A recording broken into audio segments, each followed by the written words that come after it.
What I want to concentrate very quickly on is where reporting's kind of gone historically. As I said, I've been through this journey. I think a lot of people will also have been through it. So, starting off with people creating reports in Excel, typically owned by people in a particular department who are the domain experts. A lot of manual extraction every week or month, a lot of formatting, heavy use of macros and formulas, and a lot of effort all the time to produce a regular reporting pack or suite of reports. And what we saw then was that move into more centralized reporting, where it became owned by IT. So centralizing the data and having reports created by a team of specialists with specific skills around maybe languages like SQL. And developers naturally want to automate a lot of the work that they do. So that's what we saw. Still a fair bit of effort in there, but working on producing reports for people more on a ticket basis, or producing flash reports, or maybe ad hoc data extracts. And as cloud technologies evolved, we then saw the move to self-service reporting. So data became decentralized, trying to push data out to individual departments again, but allowing them to build their own reports. So business users rather than technical people building reports, but it still does require knowledge of certain things. So the use of Power BI, and to a lesser extent, depending on what you're doing, the DAX language, and building out these kind of ad hoc reports for particular needs without necessarily a really clear view of the strategy behind it.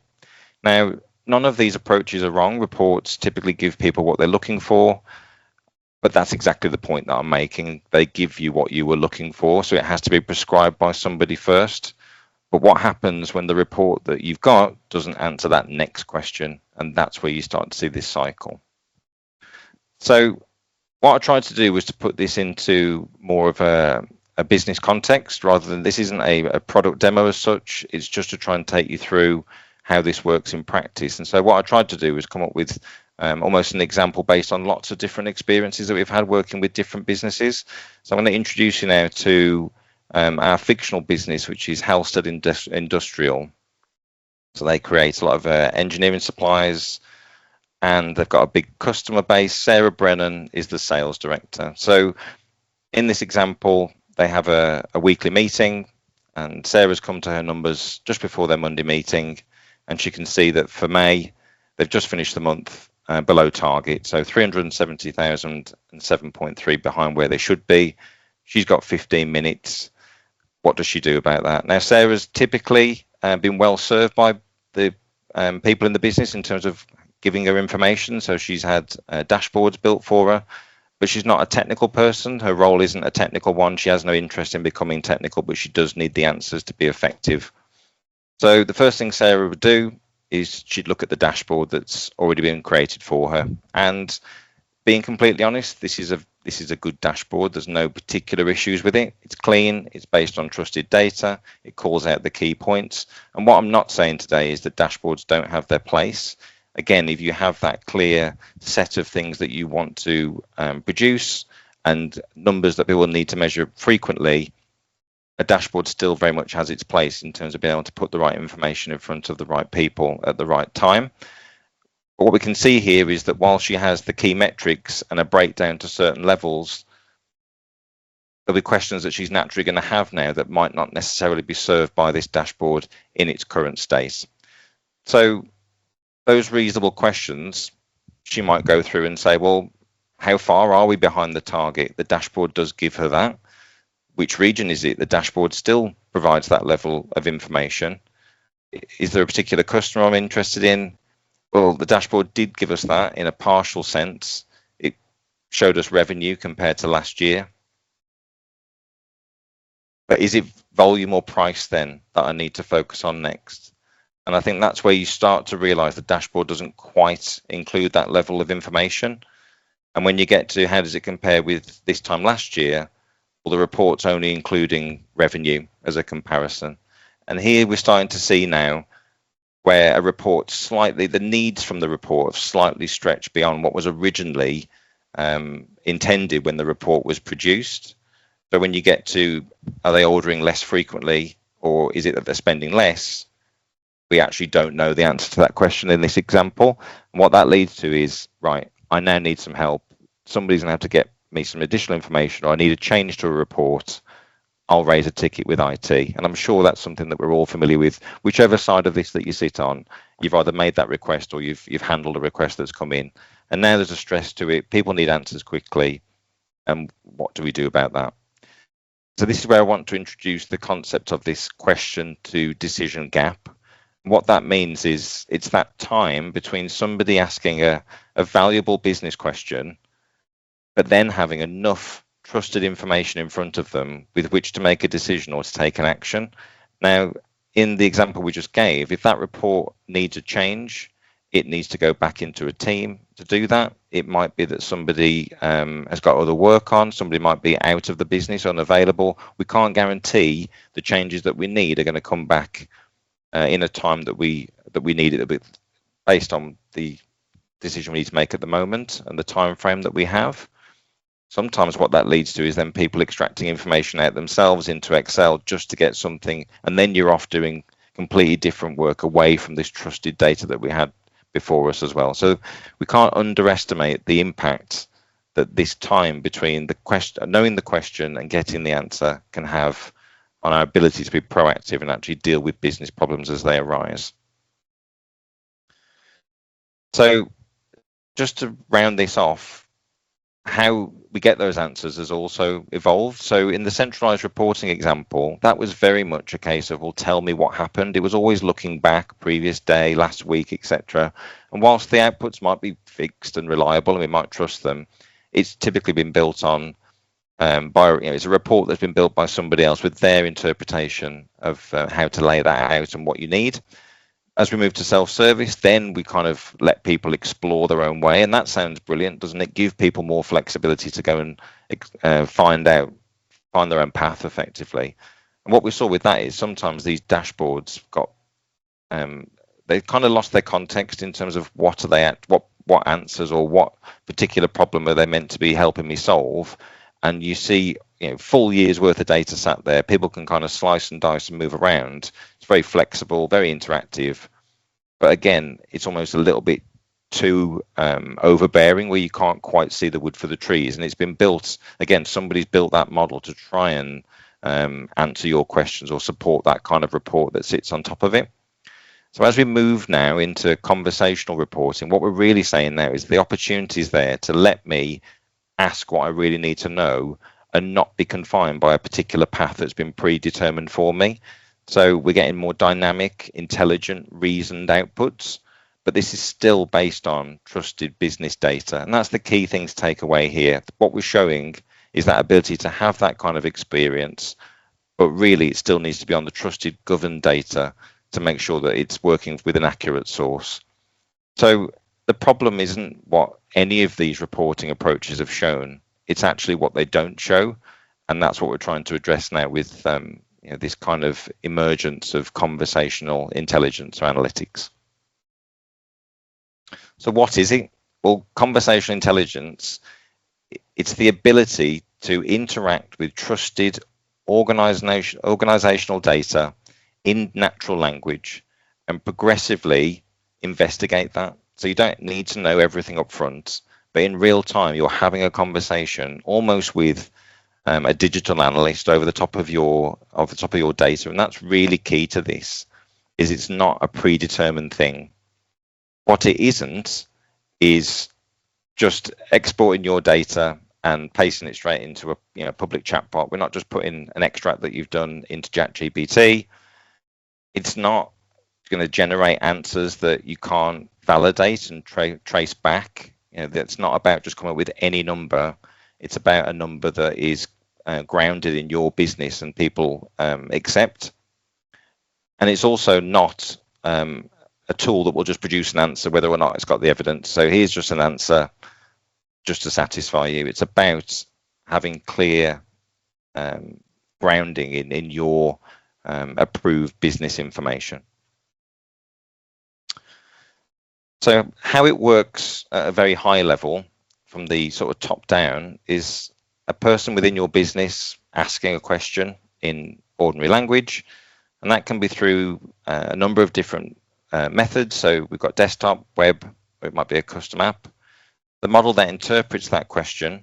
So we're using AI at that point. So what we're not saying is this isn't as I say, it's not a product demo of a particular type. It could be Claude, it could be Copilot, it could ChatGPT, it could be an enterprise foundry agent. We're using Claude as part of this example today, but there are other options, and there'll be reasons for using those options. Then it's connecting into tools that you've allowed it to use. Now, this is using something called a model context protocol, where it connects securely into your data and provides that context that it needs to understand what the data is telling it and pass it back to you, and almost act as the translator between your questions and the data. There's connectors as part of that, and also, as I said, you connect all of this to sources that you've defined. So this isn't just a free-for-all across all your business information. It's then connecting into what we call a semantic layer, a governed semantic model. And this is where you define your main data points. So you've got the definitions of how things work within your business, you've got your reporting calculations, and also the permissions about what people are allowed to see. And all of that sits on top of your data. Now, effectively, to get the most from this, you want to bring that into a centralized place. And that could be using a range of different platforms out there, whether it be Fabric, Databricks, or even a SQL database. So that's the theory behind it. I'm now going to just jump out straight into a demo just to show you how this can work in practice. So just bear with me.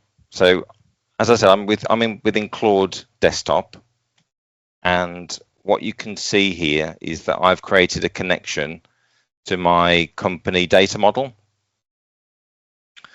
And so in the context of Sarah understanding these problems, now I want to interrogate my model in natural language and start to understand a bit more from what the dashboard wouldn't give me.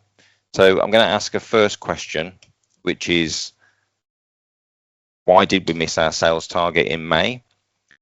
And what this will do now, it'll go through, so it's taken my question, it's interpreting that question, and it's actually the MCP server that sits in the middle. It's had my question translated into DAX, which effectively is the query language of a Power BI semantic model. So it's using all the definitions that are in there, the metrics, how it's been documented, how it's been structured, to go and get me a response, go and get me this answer and start this conversation. And I think this is really important to understand why that central data foundation is really important. To go off to different systems and point directly would actually cause potentially a lot of conflict in terms of how things have been defined. One of the things that's important here is that it has to understand exactly how your business has been defined, all the key bits to this. So you want to make it as simple as possible for the model. No different if you put this model in front of, say, an analyst. They still need to be able to understand clearly what data they're looking at. How do I use this model? How do I answer some of these questions? And an AI agent is no different in this example.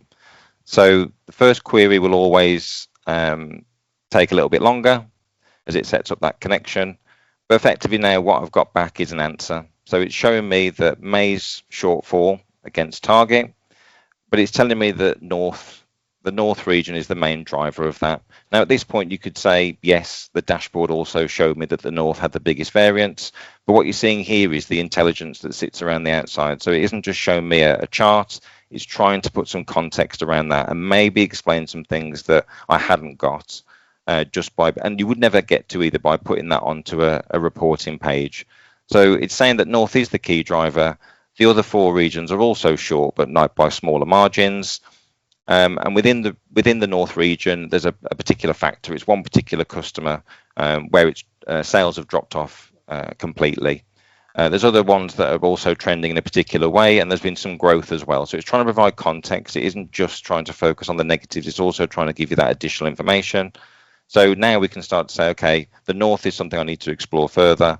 So let's go off and find out exactly what's going on there. So if I ask it, what's driving that decline in the North, the whole point now is to look a little bit lower down. And again, in a dashboard, you might get drill through capability or drill down capability, but it isn't that always that intuitive to people in terms of how they're actually getting that information back or what the next logical step is. And we sometimes see people creating reports with big buttons or instructions of how to use it, and that almost feels counterintuitive, that you need to be so prescriptive of how to use it. So what we'll be looking for next is a bit more context behind that particular issue in the north and other actions we can take. So as we start to get our response back, so there's one particular category that we need to focus on. So cutting tools and abrasives is down, but this isn't just the one account. There's actually 5 customers that have cut back quite sharply. So it isn't just a simple case of looking at one region, one customer. So I need to understand a bit more now about those 5 customers in particular. So now I want to understand, okay, are they ordering less often? This is the bit the dashboard doesn't give me. Are they ordering less often, or is it it's the same order frequency, but actually the order value's gone down? I'm starting to kind of follow my nose with a different question. And all the time it's considering the next output and also a set of actions. And how many times have we looked at a dashboard and thought, okay, what do I do next? With this, it's almost suggesting that next follow-on question for me and starts to provide additional context and just support me in this decision making. So as I get into whether or not it's a frequency issue or a basket value issue, you can imagine those two things have actually got very different potential outcomes or actions I need to take next. So it's still running the query against my model. It's using that trusted information to pull it back. So it's right in that DAX. So I don't need any technical knowledge at this point to interrogate my model. It's learning more and more all the time the more I interact with it. So what it returns is that predominantly it's a basket size problem. So we're still generally getting the same frequency of orders, but people have stripped back. And you can start to see there then that there's particular customers where that has happened as well. So I've got more, my reach now in terms of what I need to do is also wider. But interestingly, it's also saying there's a couple of other frequency stories. So one particular cutting down from 4 orders to 1. But really the biggest drop off is that Northfield Precision, where suddenly they've gone from quite an important customer to placing 0 orders. And that's something obviously I need to go and look at. So it's given me a dominant pattern across the group. It's still placing orders, but actually it's far less, and it's particular product categories that I need to explore. So I'm going to start looking now at, is it a particular product? So as I move through there, I actually now want to look at, okay, if the orders are still there, but the order value's lower, what's actually gone on then? Is it a particular product that we've had an issue with? Because then that'll lead me to go and speak to the product teams rather than necessarily just focus on the account managers.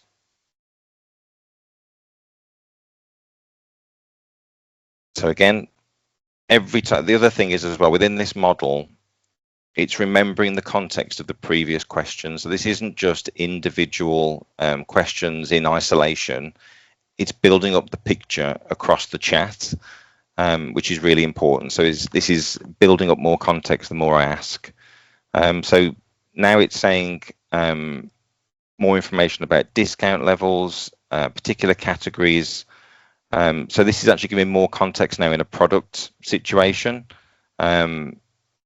And this is suggesting for the first time that it might be price driven. So now we're getting into a situation where we're asking, okay, well, is there a competitor that's come into the market? Are we being cut from a price perspective?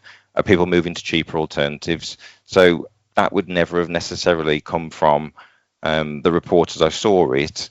This is something now where it's starting to give me a bit more of a lead on what I need to do next. So what I'll do then is just, who do I need to speak to? Now I've got this conversation, I need to go and, who do I need to go and speak to? What are my actions I can take? Because I've got this meeting that's about to start. So what do I do? And how can I start to put some of this into action so that we can address this problem? So understanding not just who I need to speak to, but from the data, Is there a particular steer or a particular context that I need to speak to them about?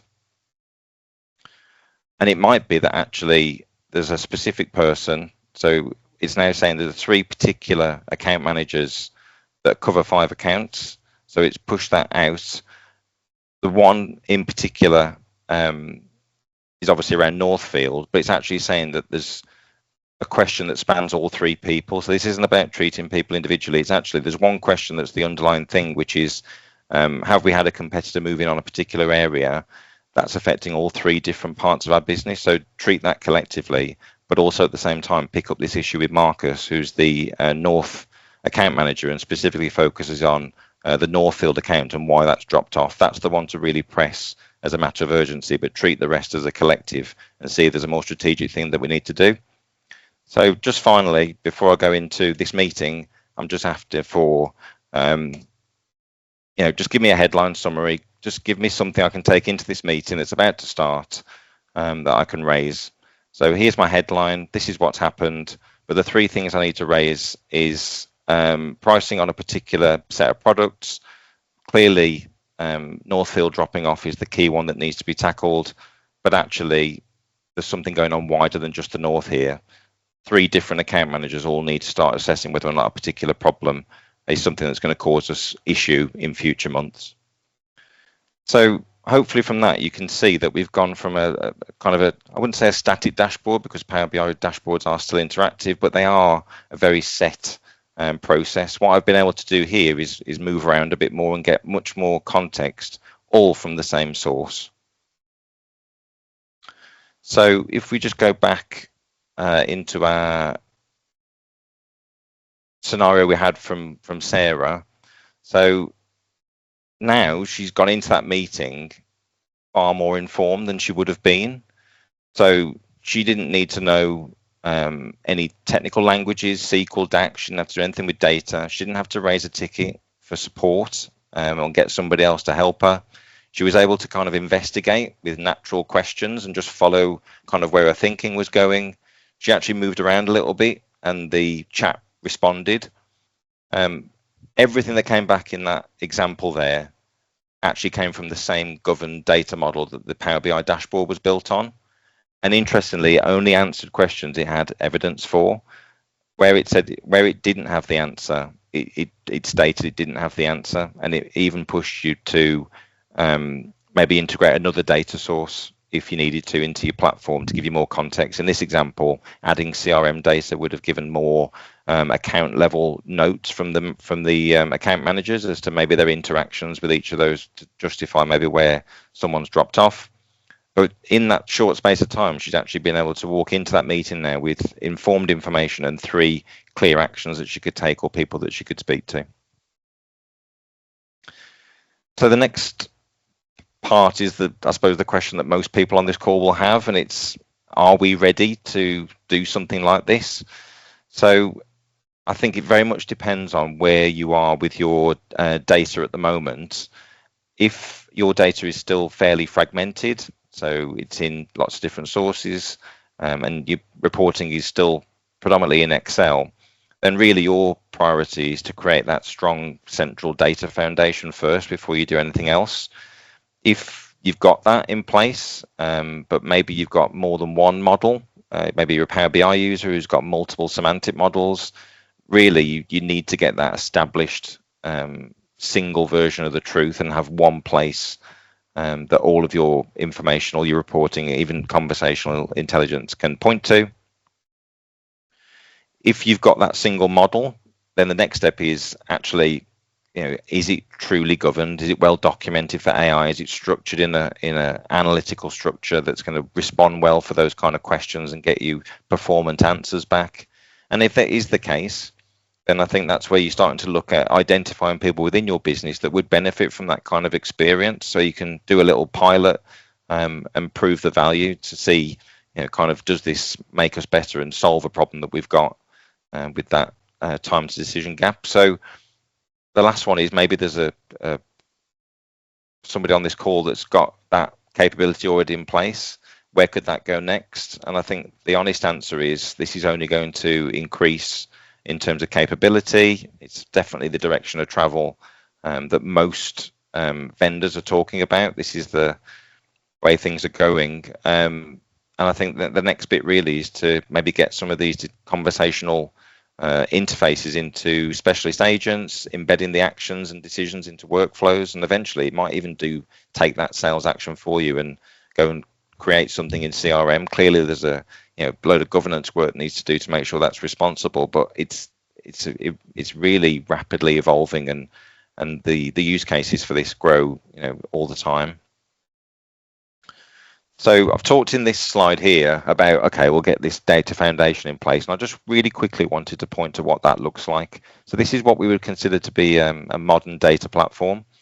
It's pulling data from your different sources through different levels to clean the data, consolidate it, and produce something that's ready to be one version of your business data from any of these different systems in one place with metrics that are clear and trusted. On top of that, we then put that semantic layer I talked about, the semantic model, and that's the business-friendly representation. That's what you point all of the tools on the right-hand side to for all of your reporting. So as I said, dashboards still very much have a place with Power BI, ad hoc analysis in Excel. It might be some predictive analytics, running these kind of algorithms over them. But now increasingly what we're talking about is also adding that natural language layer to it. So whether it's Copilot or Claude or other tools, being able to interact with that semantic model is really key, but you really, to get the most of it, need this foundation in place. What I would say is that you don't need all of this. Well, this is kind of utopia. In that example, they had the sales system and the finance system going through this model, but they didn't have CRM. There's nothing stopping you taking one of those systems all the way through to the end and delivering value with that, and then gradually adding more sources as you go. You don't need to bite all this off in one big chunk, because I can appreciate that seems like quite a lot of effort before you can see the value. Just quickly, is it safe? That's something that's obviously bound to come up. And what I would say to that is that very much depends on the architecture. You can't sit here now and say that AI is safe or unsafe. It comes down to how you use it, how you architect it. So the way that we're using it is with a commercial license, so using Claude Teams. I'd never advocate pushing your business data through a free version of anything, whether it be Claude, ChatGPT. You really do need to use a commercial license, and the reason for that is because they have different contractual commitments to you on whether your data is used to train their models, where data resides, all these different things. So it's really important that if you do want to explore this, you do look for that enterprise model or a commercial license for which tool you choose to use. In terms of what you can control, this is still being pushed through your channel, so it will still use your Enter ID. So it's audited, questions are logged, your existing permissions. If you've got reports already, row-level security, these things all still apply and are respected by the natural language interrogation. There's admin settings you can apply at an organization level, and there's rules and things that you can do to limit what people can do and how it reacts. And it only connects to systems that you approve as well, which is the key point. What this won't fix, though, is it will inherit your permissions as they are. So it won't suddenly fix poor permissions. Your governance model, if you haven't thought of that, it won't just suddenly magically fix it. It will expose where someone's maybe got over generous permissions. So I think we always advocate assigning the least privilege to start with. And as I said, Claude and Copilot, depending on whether you want to stay in your Microsoft tenancy, there's different features in terms of how it actually works, what it works with, etc. So you do need to find the one that works for you. As I say, we're using Claude. It's still governed. The data is still obviously controlled. It's still using our 365 credentials and our documents. So it just comes down to what your particular setup is, really. And then just finally, the cost. So I can't really sit here and give you a clear cost. One, because it'll come down to your particular circumstances, and two, the cost might have changed by the time we come off this call. So what I wanted to do was just to tell you about the different elements of cost that you need to consider. So the components on the left, you need an interface license. So Claude Desktop, as I used in the example, and that's done on a per seat, per month basis. You need to host your data platform somewhere, which again is on a per user or capacity basis, billed per month. The MCP server, the bit between your interface and your data platform, needs hosting. That's kind of minimal, really, but it is a monthly cost. build is obviously the initial setup, depending on how much of the platform you need to get in place before you can get started. And then the ongoing costs very much depend on how much it gets used, and also how many changes you make to your model on an ongoing basis. What I would say is that you are limited in terms of your usage. So the interface, you can't just run away with you. You do have a set amount of usage, and that usage will depend on what kind of things. So if you're sitting, doing that kind of analysis all day, every day with really complicated or loose questions, then it will obviously take more of your usage to get those responses. So I think a bit like with how people have evolved using Google, you'll get a bit more, you can tweak the model based on common usage patterns, but also I think people will become more familiar in terms of what gets the best response in the most performant manner. So on the right, this is just as purely contextual rather than a particular, I wouldn't quote on this as such. But if you're looking for a low number of users, which personally I think is the best way to start, with a small use case, you're probably looking around the low hundreds per month in terms of obviously interface. And once you move up then to 20 users, obviously the costs increase. But once you get to around the 200 users, then you're probably looking at more enterprise data decisions in terms of how it's architected. And I think that's really key. What I would say is that I don't see this as being rolled out to the masses on day one. It's a technology that's evolving. This is kind of bleeding edge, really, I'd say at the moment. I know Microsoft tried to do something with Q&A, but that was a very basic version of this where it just sort of ran very simple queries based on your questions. And you really had to feed that a lot of context that we haven't had to do in this example.